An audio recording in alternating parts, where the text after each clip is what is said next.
ሄርሜላ ወደ ሚዲያ ተመለሰች። ለትንሽ ጊዜ አርፈን ነበር፣ ተገላግለን ነበር። አሁን ደግሞ ተመልሳለች። እንግዲህ ሩትዬ በራሷ አፍ ሄርሜላ ያለችበት ታውቋል። ሄርሜላ ጋር መሄድ ትፈልጊያለሽ? እስከ ዛሬ በአሰተኛ ማስረጃ ስማችን ስታጠፊ ነበረ።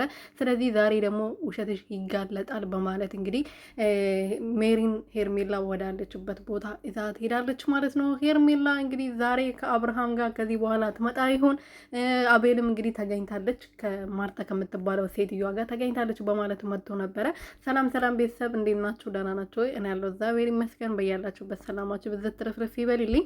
እንግዲህ ሄርሜላ ከጠፋችበት ወይም ደግሞ እረፍት ለማድረግ ከሄደችበት ቦታ ልጇን ባሏን ፈታ ካረገች ጊዜ ከሰጠቻቸው በኋላ ተመልሳለች ማለት ነው። ከቡታጀራ ወደ አዲስ አበባ ቡታጀራ ነበረች አይደለ? ታዲያ ቡታጀራ ሄዳ ጊዜዋን ፈታ እያለች ቤተሰቦቿን ቤተሰብ ካላት ማለት ነው ባሏን ፈታ እያረገች እያዝናናች ነበር፣ ጊዜ እየሰጠችው ነበር። እና ያው ጠገባት መሰለኝ ደግሞ ወደ አብርሃም ልትመለስ ነው። ለዛ ነው እና መጣች እየተባለ ነው።